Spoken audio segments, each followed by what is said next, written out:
நாட்டிலே தற்பொழுது ஆட்சிக்கு வந்திருக்கின்ற அரசு ஏற்கனவே பல கோரிக்கைகளை முன்வைத்து ஆட்சிக்கு வந்தது. அதில் ஒன்று இந்த மக்கள் வரிப்பணத்தில் நடக்கின்ற நிகழ்வுகளுக்கு மாலை மரியாதை இதுகள் செய்யக்கூடாது, அதை நாங்கள் தடை செய்வோம், நாங்கள் ஆட்சிக்கு வந்தால் அதை செய்ய மாட்டோம் என்று சொல்லி வந்தவங்க. ஆனால் வந்தவர்களால் அந்த இதை நிறைவேற்ற முடியாமல் போயிருக்கின்றது. அவர்கள் கூறியவர்களே பல மேடைகளில் இன்று பார்த்தீர்கள் என்றால் அரச திணைக்களங்களால் நடத்தப்படுகின்ற எல்லா நிகழ்வுகளிலும் மாலை மரியாதையோடு அந்த நிகழ்வுகள் நடக்கின்றது. இது எங்களுக்கு ஒரு முன்னுதாரணமாக நாங்கள் இந்த மாலை மரியாதையை செய்யக்கூடாது என்றதுதான் என்ற கோரிக்கை. இதில் என்ன மிக தெளிவாக வணங்கிக் கொள்ள வேணும், அரச திணைக்களங்களில் மக்கள் வரிப்பணத்தின் ஊடாக செய்யப்படுகின்ற வேலை திட்டங்களில் அதற்கான மாலை மரியாதை நிகழ்வு எங்களுக்கு தேவையில்லை. உதாரணமாக நாங்கள் எங்களுக்கு ஏறாவூர் பெற்று பிரதேச சபை கூடாக நடத்தப்படுகின்ற அந்த வேலை திட்டங்களை எடுத்துக்கொண்டால் அது மக்கள் வரி பணத்தில் நடத்துகிறோம். இந்த பணத்தை கொண்டு வரதுக்கும் இந்த பணத்துக்கு எங்களுக்கு சம்பந்தம் இல்லை. இங்கே மக்கள வருமானத்தில் வர பணம் அதை கொண்டு நாங்கள் நடைமுறைப்படுத்துகிறோம். நாங்கள் மக்களுக்கு எங்கெங்கே செய்ய வேணுமென்றதை பரிந்துரை செய்து அந்த வேலை திட்டங்களை செய்யும் போது அந்த இடத்துல ஏன் எங்களுக்கு மாலை போட வேணும், ஏன் மரியாதை செய்ய வேணும் என்ற கேள்வி எனக்கு எழுது. அதுக்கு உரித்துடையவர்களா நாங்கன்றதை நாங்கள் கேட்டுக்கொள்ளணும். எங்களுக்குள்ள இந்த மாலையை நாங்கள் இதுக்குள்ள இந்த மாலை மரியாதைன்றதை நாங்கள் பார்த்தோம்னு சொன்னால் எங்களோட பிரதேச மட்டுமல்ல இந்த நாடு முழுவதும் பார்த்தாலும் அந்த மாலை மரியாதையை ஏற்றுக்கொள்றதுல மட்டும் மத வேறுபாடுகளோ இன வேறுபாடுகளோ எதுவுமே இல்லை.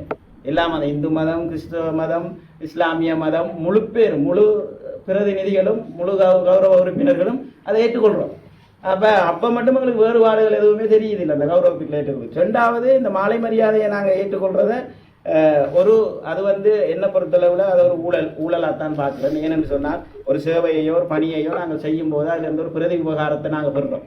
அப்படி ஒரு பிரதி விவகாரம் பெறக்குள்ள அது மக்கள் மத்தியில் நாங்கள் என்னதான் அது மக்கள் விரும்பி செய்கிறாங்கன்னு சொல்லி பார்த்தாலும் என்னை பொறுத்தளவில் இந்த மாலை மரியாதைகளை யார் செய்கிறாங்கன்னு சொன்னால் அந்த வீதியை ஒரு கண்ட்ராக்ட் செய்கிறவர் அவர் தான் பொறுப்பாடுத்து செய்வார், இல்லாட்டி அந்த சமூக நிலையம். அப்போ அவங்களோட நோக்கம் என்னன்னு சொன்னால் இதை கொடுக்கறதால அவர்களை திருப்திப்படுத்தி அவங்க ஏனைய விடயங்களை கண்காணிக்க மாட்டாங்க, இந்த இதுகளை பார்க்க மாட்டாங்கன்ற ஒரு நோக்கம் இருக்குது. அப்போ அது ஒரு லஞ்சமாக தான் பார்க்கப்படுது. அப்படி ஒரு நோக்கம் இருக்கிறபடியா.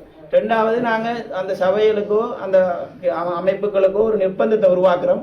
நாங்கள் கட்டாயம் இப்படி ஒரு நிகழ்வு செய்தால் இவங்களுக்கு மாலை மரியாதை போடத்தாமன்னு மாலை மரியாதையை போட்டுட்டு பின்னால் போய் ஏசிடுவனும் இருக்கேன். அவருக்கு தேவையா, இவருக்கு என்ன அருகதை இருக்குது, இதுக்கு மாலை மரியாதை இவருக்கு இதை ஏற்கிறதுக்குன்றதெல்லாம் இருக்குது. இது அது வேறு விடயமாக இருந்தாலும் விமர்சனங்கள் நிறைய இருந்தாலும் ஒரு நீதியும் நேர்மையுமான ஒரு சரியான ஒரு ஆட்சி ஒரு மாற்றத்தை நாங்கள் எங்களில் இருந்து உருவாக்கணும்ன்றதான் எங்களோட எண்ணம். அதற்காக நான் இந்த கோரிக்கையை முன்வைக்கிறேன். இனி வரும் காலங்களில் இந்த வட்டாரத்தில் எந்த நிகழ்வுகளையும் மாலை மரியாதை நிகழ்வுகள் இல்லைன்னு சொல்லியிருக்கிறேன். நாளைய தினம் அடிக்கல் நாட்டு நிகழ்வு இருக்கிறது, அதிலையும் கேட்டவங்க நான் அதில் தெளிவாக சொல்லியிருக்கிறேன். மாலை மரியாதையெல்லாம் வேணாம். அடிக்கல் நாட்டு உறுப்பினர் போட்ட பிரேரனே வேற, அவர் இப்போ பேசின விடையும் பேர் அப்படின்னா நீங்கள் பிரேரனையை மாற்றிக்கொள்ளுங்க. என்னடா பிரேரனை வழங்கும் பொழுது செயலாளர் பார்த்துக்கொள்ளணும், செயலாளர் வழிகாட்டுறதுக்கெல்லாம் தவிசாளர் பிரேரணை எடுக்கணும். என்னடா இவர் போட்டிருக்கார் மக்கள் வரிப்பணம் தான் எவ்வளோ பட்டு பிரேசி நீங்கள் அப்படின்னா பிரேரணையை மாற்றிக்கொள்ளுங்க உறுப்பினர்களே, தவிசாளர்களே.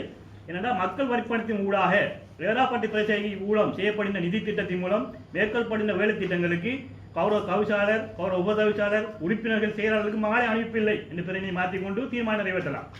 ஆனால் மக்களின் வரிப்பணத்தின் ஊடாக மேற்கொள்ளப்படுகின்ற வேலை திட்டங்களுக்கு மாலை அனுப்பி தீர்மானம் நிறைவேற்ற முடியாது. ஏனென்றால் பன்மைப்படுத்தப்பட்ட நிதி மூலம் செய்யப்படுகின்ற வேலையில் மக்கள் வரிப்பணத்தின் மூலம் செய்யப்படுகின்ற வேலை திட்டம் தான். பிஎஸ்சிக்கு வேலை திட்டத்தின் ஊடாக மேற்கொள்ளப்படுகின்ற வேலை திட்டமும் மக்கள் வரிப்பணத்தின் மூலம் மேற்கொண்ட வேலை திட்டம் தான். இந்த வேலை திட்டங்களுக்கு மானியம் அறிவிக்க முடியாது நாம் தீர்மானத்தை நிறைவேற்றி போட்டு பிஎஸ்சிக்கு வேலை திட்டம் மாகாண நிதி மூலம் மேற்கொள்ளப்படுகின்ற வேலை திட்டம் கௌரவ ஆளுநர்